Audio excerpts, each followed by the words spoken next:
नमस्कार, good morning, सुप्रभात। सुबह के 8 बज रहे हैं। वक्त हो गया है मध्य प्रदेश के नंबर 1 बुलेटिन का, गुड मॉर्निंग मध्य प्रदेश का। तो देश और दुनिया में क्या है खास, IBC 24 पर लगातार हर खबर का अपडेट आप तक पहुंचाते हैं। लेकिन मध्य प्रदेश के number 1 bulletin good morning Madhya Pradesh में आप तक पहुंचाएंगे मध्य प्रदेश की हर बड़ी खबर का पूरा अपडेट। शुरुआत मध्य प्रदेश की सुर्खियों से। 31 मई को भोपाल आएंगे पीएम मोदी। स्व सहायता समूह की बहनों के साथ करेंगे संवाद। देवी अहिल्याबाई की 300वीं जन्मशती पर होगा कार्यक्रम। 80 साल बाद इंदौर के राजबाड़ा में आज लगेगा राज दरबार। गणेश हॉल में होगी मोहन कैबिनेट की बैठक। विकास यात्रा प्रदर्शनी का भी होगा शुभारंभ। मंत्री विजय शाह मामले में जांच के लिए बनी SIT। IG Pramod Verma, DIG कल्याण, SP वाहिनी सिंह शामिल। 28 मई के पहले देनी है जांच रिपोर्ट। इंदौर में पब के बाहर लड़कियों में जमकर मारपीट। नशे में धुत लड़कियां आ रही है नजर। विवाद का कारण अज्ञात। यूपी के मुरादाबाद में कपड़े के वेयरहाउस में लगी भीषण आग। शॉर्ट सर्किट से आग लगने की आशंका। किसी के हताहत होने की खबर नहीं।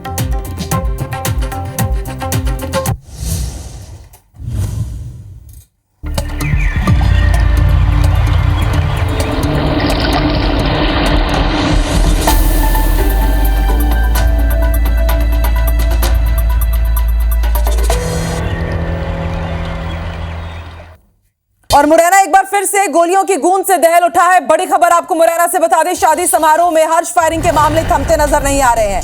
अब पिता के रिवॉल्वर से बेटे ने हर्ष फायरिंग की है, जिसका वीडियो सोशल मीडिया पर वायरल हो रहा है। वायरल वीडियो के बाद पुलिस जांच कर रही है।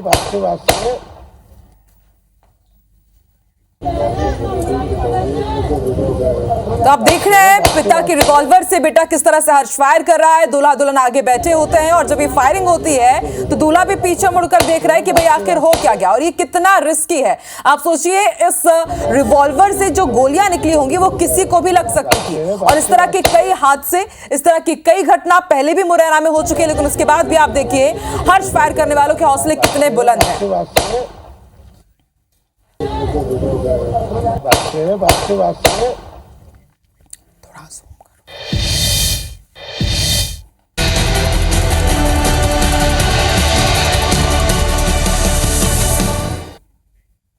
तो आज इंदौर के राजवाड़ा में मोहन कैबिनेट की बैठक होने जा रही है, जो कि बेहद बड़ी रहेगी। इसको लेकर के तैयारियां पूरी कर ली गई है।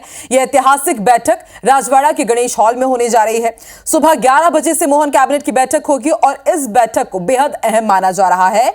क्यों और क्या है इसकी खासियत, बैठक में क्या हो सकता है खास, देखिए स्पेशल रिपोर्ट में।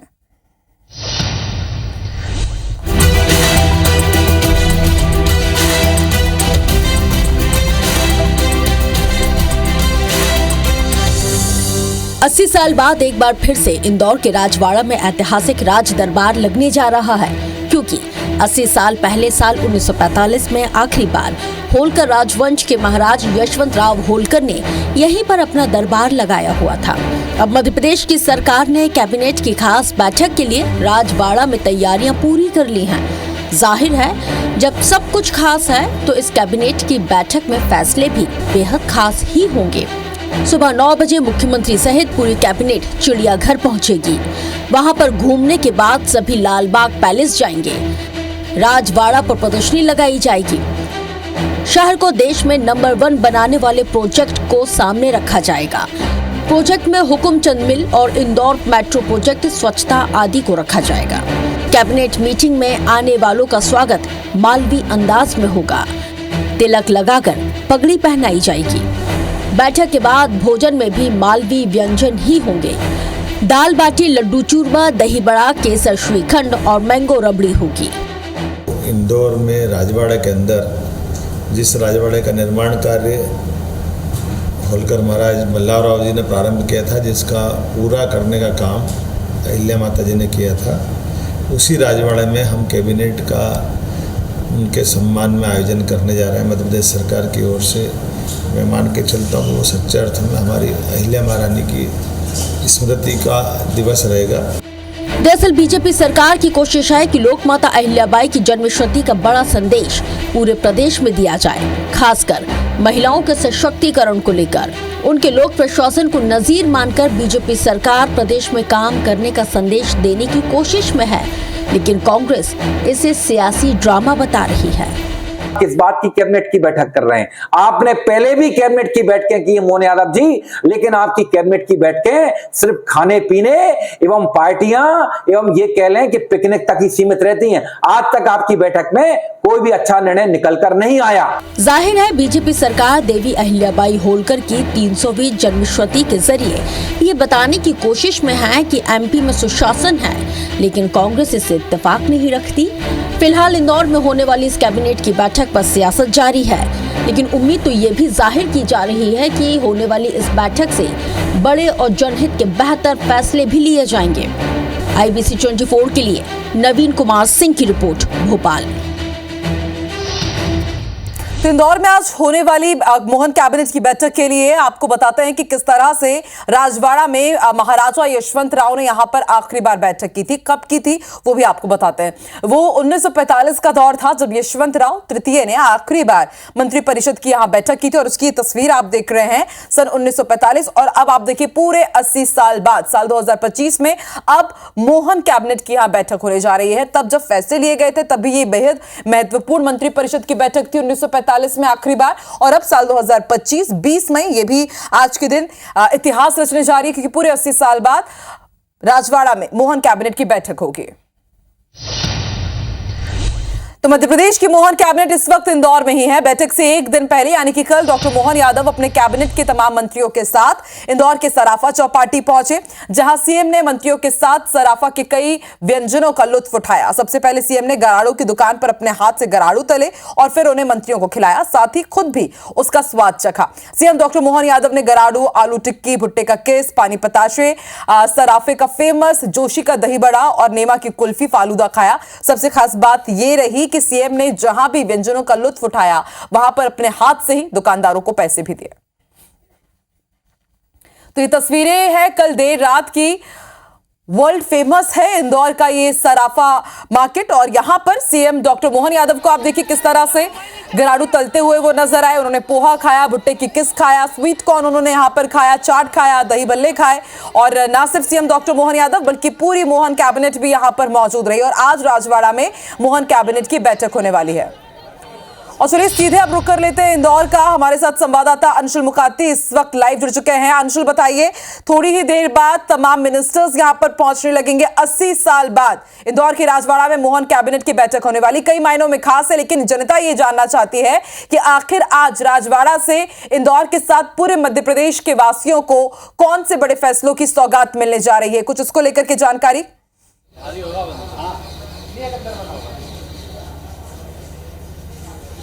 बिल्कुल आकांक्षा, आपको बता दूं कि फिलहाल हम इस वक्त राजवाड़ा में, और सबसे पहले हम यहाँ की तस्वीर दिखा देते हैं। हम उसी हॉल के बाहर मौजूद हैं जहाँ पर कि ये कैबिनेट की बैठक जो है वो होना है, और इंदौर का गणेश हॉल है जहाँ पर ये पूरी बैठक जो है ये आयोजित की जाएगी, और इसे लेकर के खास तैयारियाँ जो हैं वो पूरी कर ली गई हैं। यहीं पर सभी संसाधन जो हैं वो जुटाए गए हैं, अलग अलग ग्रीन रूम जो है वो बनाए गए हैं, और सबसे बड़ी बात यह है कि इन एमपी का मेट्रोपॉलिटन नियोजन एवं विकास अधिनियम जो है उसे लेकर के इस पूरी बैठक में चर्चा हो सकती है। ये वो गणेश हॉल है जहां से आज पूरी कैबिनेट जो है वह आयोजित होगी, और सबसे बड़ी बात यह है कि पहली बार कैबिनेट जो है वो इस तरह से आयोजित की जा रही है। एक जो तस्वीर सामने आई थी जो कि आज़ादी के पहले की थी, और इसी हॉल में मंत्रिपरिषद की जो बैठक है वो आयोजित की गई थी, और उसके बाद आज यहाँ पर यह दूसरी बार कैबिनेट जो है आज़ादी के बाद जो है आयोजित की जा रही है। यानी कि अब सबसे महत्वपूर्ण यह है कि जो यहाँ से कैबिनेट के फैसले होंगे वो सबसे महत्वपूर्ण माने जा रहे हैं, और सबसे महत्वपूर्ण इसमें फैसला जो है वो इंदौर और भोपाल के मेट्रोपॉलिटन रीजन को लेकर के है, उसके विज़न को लेकर के, और इसी को लेकर के आज जो है यह अधिनियम ये माना जा रहा है कि कैबिनेट में प्रस्तुत होगा और उसके बाद विधानसभा में इसे पेश किया जाएगा। सबसे बड़ी बात यह है कि एमपी मेट्रोपॉलिटन के इसका नाम जो रखा जाएगा उस नाम को लेकर के तैयारियां जो हैं वो भी हैं, उसके नामों के प्रस्ताव जो हैं वो भी तैयारी यहाँ पर जो है वो की गई है, और इसीलिए यह कैबिनेट की मीटिंग जो है सबसे महत्वपूर्ण जो है वो मानी जा रही है। खास बात यह भी है कि इंदौर इंदौर भोपाल के साथ साथ इसमें क्या क्या शामिल किया जाएगा, ये आज इस कैबिनेट बैठक में जो प्रस्ताव हैं वो लाए जाएंगे और उस पर भी चर्चा जो है वो होगी। इसके साथ सिंहस्थ को लेकर चर्चा जो है इस पूरी कैबिनेट बैठक में की जा सकती है, क्योंकि एक सिंहस्थ ही है जो कि एक बड़ा आयोजन मध्य प्रदेश सरकार का आना है। और सबसे बड़ी बात यह है कि 2047 का विकसित मध्य प्रदेश विजन डॉक्यूमेंट्स जो हैं उस पर यहाँ पर 8 अलग अलग समूहों में चर्चाएँ जो हैं वो की जा सकती हैं। उसमें किस प्रकार की बातें रहेंगी, किस प्रकार का विज़न जो है वो डॉक्यूमेंट्स के रूप में तैयार किया जाए और उसका प्रेजेंटेशन जो है वो अलग अलग विभाग के जो सीएस हैं और जो अधिकारी हैं वो यहाँ पर सीएम को देंगे। यानी कि जो सबसे महत्वपूर्ण प्रस्ताव है वो एमपी मेट्रोपॉलिटन को लेकर के और उसके अलावा 2047 का जो विकसित मध्य प्रदेश का विजन डॉक्यूमेंट्स है उसे लेकर के यहाँ पर होने वाला है। और इसी पर सबकी नज़र भी है, क्योंकि मेट्रोपॉलिटन शहर का स्वरूप किस प्रकार का होगा, किस प्रकार से उसकी नाम रखे जाएंगे, उसमें कौन कौन सी तहसीलें और शहरों को शामिल किया जाएगा, किस शहर का कितना हिस्सा उसमें शामिल किया जाएगा, इन सब पे आज जो है वो मुहर लगेगी। इस कैबिनेट में उस पर बातचीत होगी और उसके बाद यहाँ से प्रस्ताव जो है वो तैयार किया जाएगा। और चूंकि ये गणेश हॉल है, अहिल्या माता की 300वीं शताब्दी जो है वो पूरा प्रदेश मना रहा है। खुद प्रधानमंत्री नरेंद्र मोदी 31 मई को भोपाल आ रहे हैं और उसी को लेकर के सीएम ने भी कल कहा था कि इसे पूरे देश में मनाने की तैयारी हो रही है। तो हो सकता है कि उसे लेकर के इंदौर से कुछ एक बड़ी घोषणा जो है वो सीएम कर सकते हैं, जिसमें कि अहिल्या माता के द्वारा जो प्रदेश में किए गए काम हैं, उनके जो संरक्षित स्मारक हैं, उनके जीर्णोद्धार के काम का जो बेड़ा है वो सरकार उठा सकती है। और इंदौर ही इसलिए कैबिनेट की बैठक के लिए चुना गया है क्योंकि एक अहिल्या माता ने जिस प्रकार से सुशासन चलाया था, जिस प्रकार से उनके कामों की प्रशंसा पूरे देश में की जाती है, उसी तरह से सरकार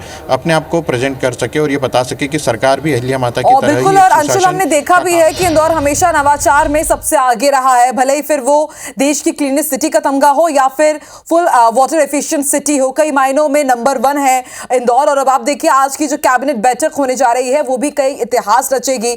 विरासत के साथ साथ किस तरह से विकास को गति मिले, एक पूरा एग्जाम्पल यहां से हमें देखने को मिलेगा और किन महत्वपूर्ण फैसलों पर मुहर लगेगी, ये हम आपसे अपडेट लेते ही रहेंगे। फिलहाल शुक्रिया अंशुल पूरी जानकारी के लिए।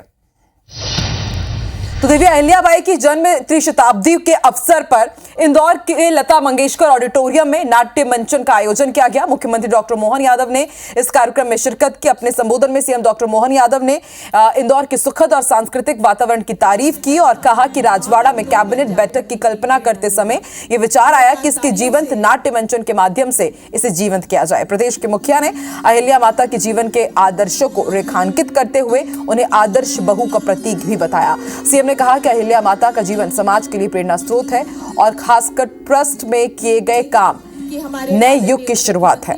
सीएम ने मुगल शासनकाल में अहिल्या माता की ओर से भारतीय सांस्कृतिक विरासत को सुरक्षित रखने के प्रयासों की भी तारीफ की।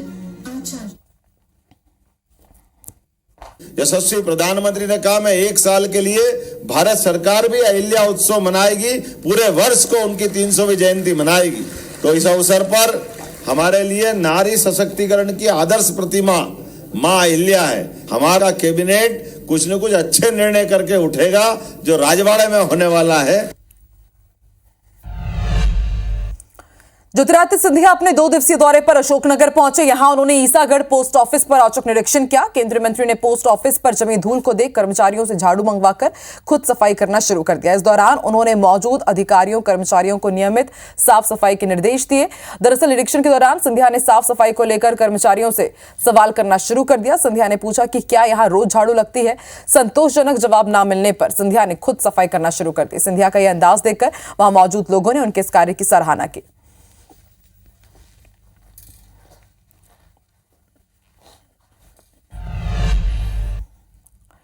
मध्य प्रदेश सरकार में मंत्री विजय शाह मामले में एसआईटी का गठन हो गया है। सुप्रीम कोर्ट के निर्देश पर 3 आईपीएस अधिकारियों की एसआईटी बनाई गई है।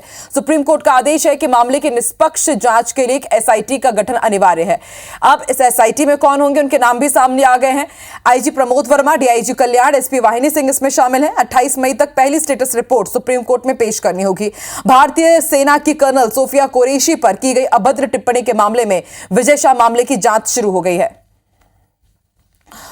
तो विजय शाह जो कि मंत्री हैं मध्य प्रदेश में, उन्होंने कर्नल सोफिया कुरैशी पर जो विवादित टिप्पणी की थी, अब उसका खामियाजा भी वो भुगत रहे हैं। सुप्रीम कोर्ट ने उनकी माफी नामंजूर की और एसआईटी का गठन करने के निर्देश दे दिए हैं। 3 सदस्य इस एसआईटी में, उनके नाम भी सामने आ चुके हैं और 28 मई को इस एसआईटी को यानी कि स्पेशल इन्वेस्टिगेशन टीम को स्टेटस रिपोर्ट भी सुप्रीम कोर्ट में पेश करनी होगी। और सीधे रुख कर लेते हैं भोपाल का। हमारे साथ संवाददाता हरप्रीत कौर इस वक्त लाइव जुड़ चुकी है। हरप्रीत, कल भी सुप्रीम कोर्ट से सख्त फटकार लगी है मंत्री विजय शाह को और एसआईटी का गठन कर दिया गया है, नाम भी सामने आ चुके हैं, लेकिन सबसे बड़ी बात यही है कि क्या निष्पक्ष जांच हो पाएगी, क्योंकि इससे पहले हाईकोर्ट भी साफ कर चुका है कि किस तरह से छल कपट की गई थी एफआईआर के नाम पर भी, उसके ड्राफ्टिंग को लेकर के भी, और अब सही तरीके से जांच हो जाए ये भी एक बहुत बड़ा सवाल है। और आपसे ये भी समझना चाहेंगे कि ये जो एसआईटी है वो किन बिंदुओं पर जांच करेगी और फिर स्टेटस रिपोर्ट सुप्रीम कोर्ट को देगी। हरप्रीत,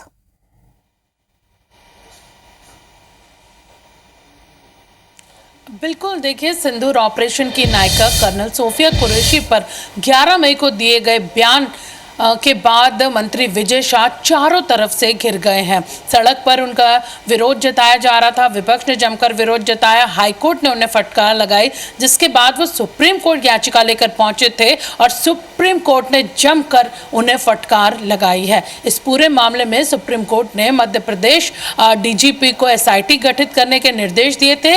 इस निर्देश के बाद एसआईटी यानी स्पेशल इन्वेस्टिगेशन टीम गठित की गई है। इसमें 3 आईपीएस ऑफिसर्स रखे गए हैं। कोर्ट के डायरेक्शन के अनुसार इसमें एक आईजी स्तर के आईपीएस और 2 एसपी स्तर के जो आईपीएस हैं वो यहाँ पे रखे गए हैं, जिसमें प्रमोद वर्मा सागर आईजी हैं, इसके साथ ही कल्याण चक्रवर्ती हैं, ये पुलिस मुख्यालय में एसएफ डीआईजी हैं, वाहिनी सिंह हैं जो डिंडौरी की एसपी हैं। इसमें यह भी कहा गया है कि एक महिला अधिकारी को भी इसमें शामिल किया जाए। 28 मई को ये टीम रिपोर्ट अपना स्टेटस जो है इस पूरे मामले का वो सुप्रीम कोर्ट में देगी। इसके साथ ही सुप्रीम कोर्ट ने बिल्कुल साफ कर दिया है कि एसआईटी की ये जांच एक लिटमस टेस्ट होगी, यानी किसी भी तरह से बख्शा नहीं जाएगा अगर तमाम जो आरोप हैं वो सिद्ध होते हैं। साफ है कि सुप्रीम कोर्ट ने तस्वीर भी साफ यहाँ पर विजय शाह के सामने कर दी है कि आपके जो वीडियो सामने आए हैं, जो बातें आपने यहाँ पर कही हैं, वो साफ है कि आपका मकसद क्या था, भले ही आप अपनी बातों को कुछ भी कह रहे हो।